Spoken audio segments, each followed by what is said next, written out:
पिछले दिनों देश के हर कोने में जो वर्षा का तांडव हुआ, देश का शायद ही कोई इलाका होगा जिसको इस मुसीबत से संकट को झेलना न पड़ा हो। मैं कई वर्षों तक गुजरात का मुख्यमंत्री रहा, लेकिन एक साथ इतने सभी तहसीलों में इतनी तेज बारिश मैंने कभी न सुना था न देखा था। सारी व्यवस्थाओं की ताकत नहीं थी कि प्रकृति के इस प्रकोप के सामने हम टिक पाए। ये केवल संसाधनों का प्रश्न नहीं है, ये प्रश्न जीवन का है। ये प्रश्न मानवता के भविष्य का है। हमने सस्टेनेबल फ्यूचर के लिए जिन 9 संकल्पों को सामने रखा है, उनमें जल संरक्षण पहला संकल्प है। गुजरात की धरती से जल शक्ति मंत्रालय द्वारा एक अहम अभियान का शुभारंभ हो रहा है।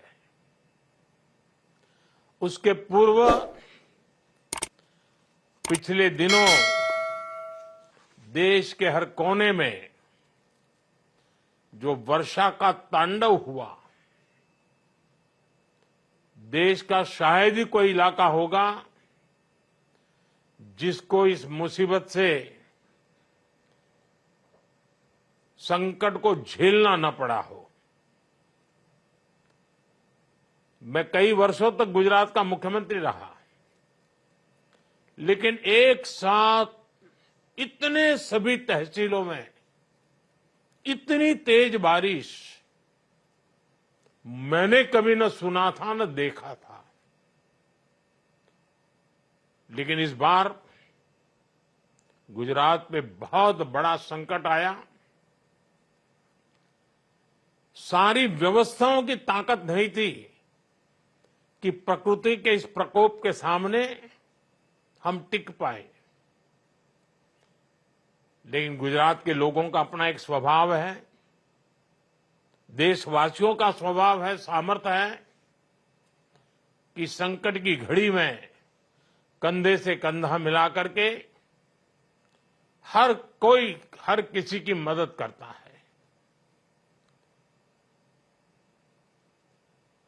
आज भी देश के कई भाग ऐसे हैं जो भयंकर वर्षा के कारण परेशानी से गुजर रहे हैं।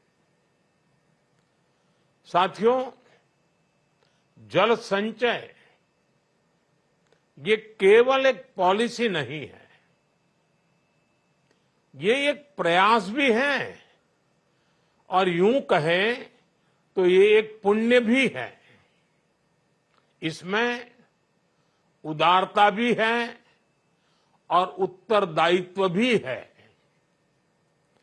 आने वाली पीढ़ियां जब हमारा आकलन करेगी तो पानी के प्रति हमारा रवैया ये शायद उनका पहला पैरामीटर होगा, क्योंकि ये केवल संसाधनों का प्रश्न नहीं है,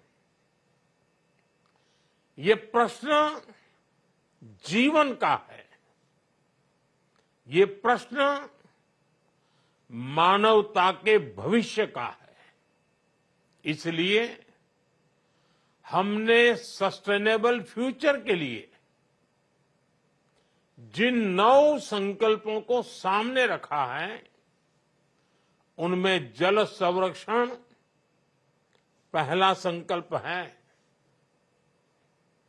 मुझे खुशी है आज इस दिशा में जन भागीदारी के जरिए एक और सार्थक प्रयास शुरू हो रहा है।